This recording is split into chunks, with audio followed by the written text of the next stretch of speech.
Hey, it's Don. Today we're going to talk about the end of the year and what you can expect starting the 1st of 2020.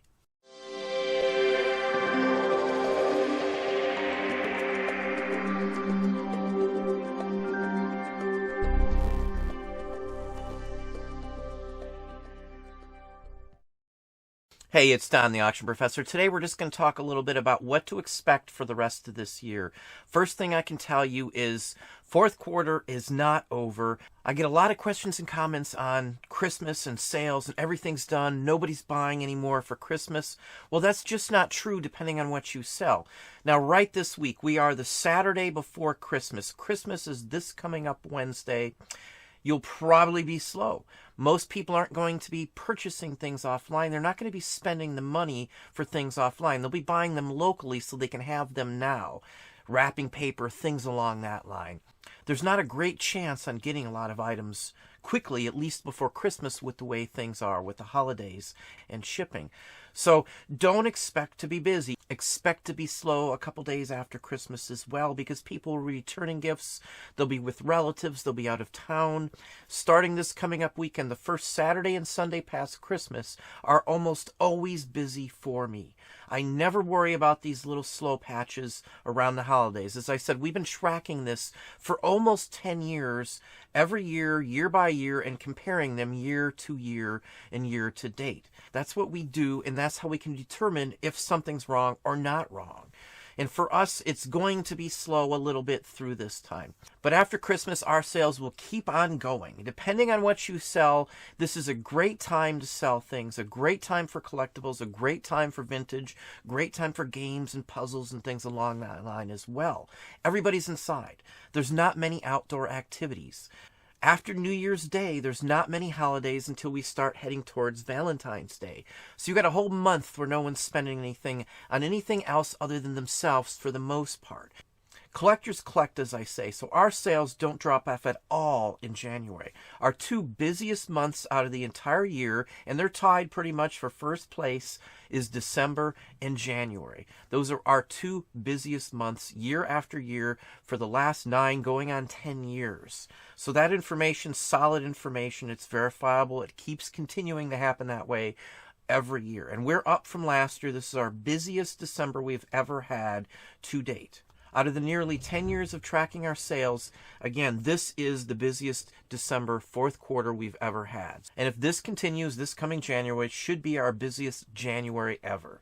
Why, you may ask, why that would be, why January keeps continuing? For me, I sell collectibles. A lot of people do buy collectibles for holidays. So I do pick up in December for people buying collectibles, maybe even for themselves. At the end of the year, a lot of colleges, universities, people write books and have companies they want to spend the money this year. So usually November, December is pretty good. December being the busiest one. Everybody wants to spend the money. Some of the people we sell to have to spend the money before the end of the year. Otherwise, it may not be in their budget next year. So we sell a lot to colleges and universities in December. We sell a lot to Hollywood prop companies and things along that line. We sell them as well to art companies, artists, creators, crafters as well too. So there's a big draw for this time of year. Now come January, there's no real big holidays in January. People have time, they're indoors, it's usually winter, there's no outside activities to go to, no big family get-togethers, chances are, because again, everybody's traveled for December. There's nobody traveling in January like there would be in December for Christmas and such forth. Those are some of the busiest travel times of the year. So January is a great time to sell stuff. So don't lay off the pedal. Just because the deadline to get something to someone before Christmas is done doesn't mean sales are done in any way, shape, or form. I will continue at this pace. Now, when you go to our second busiest month, it's kind of like a toss-up. Sometimes it's November, other times it's February and March. Now, February and March pretty much are off the hook as well on sales. They continue for us. February, March, April, even for us, are awesome months. Those are our busiest month, the busiest time frame. So November through, say, April are just rocking for us. Those are the busiest times for us. And a lot of the items that we do sell are strictly collectible items, and we sell a ton of them because, again, collectors collect. A lot of people that buy from us have collected those same items for 30, 40, 50 years in some cases. So they're diehard fans sales for life. They don't go anywhere. We don't lose that aspect of it just because it's hot or cold. But in the cold seasons, the cold times of the year, fourth quarter and first quarter, our sales are just through the roof, in all honesty. That's what you can expect. People don't necessarily have to buy clothing or anything like that in January and February. They probably don't need as many household items, pots, pans, dishes. They may have gotten those for Christmas. You also have to keep in mind that in December, a lot of people have sunk a lot of their extra money into traveling, being with family, and buying gifts for the family. January changes that around because none of those events are going on. It's now their time. Income tax is coming up shortly as well, so they can afford to spend money knowing they're going to get some back. So January, February, March, April continue this trend right from fourth quarter, and it keeps on going. So we're not doing anything different in first quarter than we would in fourth quarter. I'm not sourcing very much. There's not garage sales. Flea markets are down. The whole works. So again, we've stockpiled everything through the summer. Something you should have done. It's not a death pile. It's back stock. I don't have to source. I don't have to worry about all that aspect. I can spend this time saving my gas, my energy. I bought the items when they were cheap, and then I can list them when they are high. So I have nothing to lose and everything to gain by doing that. Now, obviously, it's too late to do that if you didn't buy a bunch of back stock for the winter months in the summer. But you can look ahead. The other thing you need to be doing right now is looking into next year's Christmas. Now, we've already signed. All of our things are done for next Christmas. It's all been done for a couple months now. We get earlier and earlier every year. So if you're looking to wholesale and you want to sell mass quantities of the same item where you're not sourcing or anything like that, you need to sign it up this year for next year to make sure that you're set. Because all of what's going to happen is if you wait towards the midsummer and closer towards Christmas of next year, everybody's going to have beat you to the deals. They'll signed all the works. They'll signed all the orders. They'll bought all the good merchandise. All the contracts are done, basically. That's the point on that. We've done that already. That's what you're going to have to learn, is to look ahead. You're not buying week to week is what your goal would be. It's buying months in advance, 6 months in advance, a year in advance. And that goes for the collectibles that we sell too. I buy them in mass quantities, so I have them throughout the year. All it takes is a little more skills and some storage for the materials. Part of the reason we sell smaller items and smalls and hard goods in general is because they're smaller. They just don't take up much room. It's a plus. They're easy to mail. There's not much return rate on the items that we sell. That's huge right now.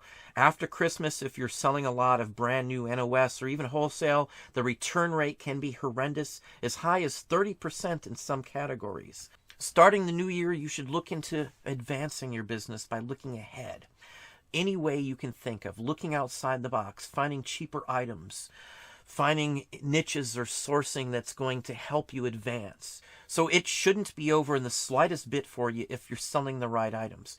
Even if you're selling in flooded categories, if you can market that better than someone else, you could be the one selling that item instead of somebody else. Just like on Amazon, you've got the buy box. eBay is working towards that from the way it looks right now. So as I've said many, many times, you got to take care of the 3 key factors of every single listing that you have. And that is your photo, your title, and your price. Those are 3 locked-in features that have to be the best to get you that sale. So again, if you can address those 3 things better than everybody else, have the best picture, the best keywords in your title, and a good price on it, you've got the best chance on selling something over anybody else. It would help to look into your competition as well to see what they are doing, to see what's selling in those same item areas that you are selling in, and address those right off the bat. A New Year's resolution for everybody would be to look into this stuff and look outside the box. Look ahead instead of just going week by week.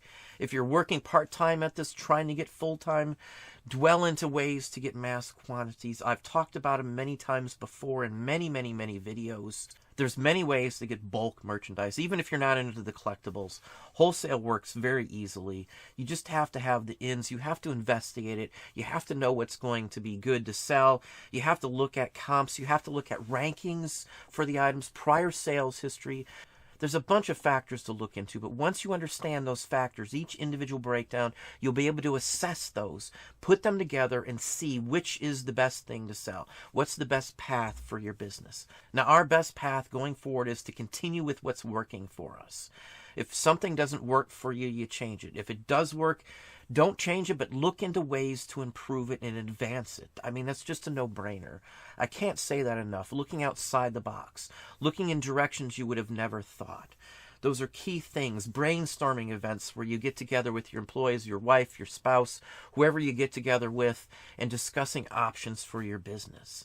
That's a good way, just throwing things and ideas out there. That's what brainstorming is all about. That's what you do in businesses to get stuff. I've done brainstorming with managers and regional managers, vice presidents of companies I've worked for. That's how you get stuff done. We do it here. The wife, the kids, employees, we shoot ideas, options, changes, whatever it takes to get it going.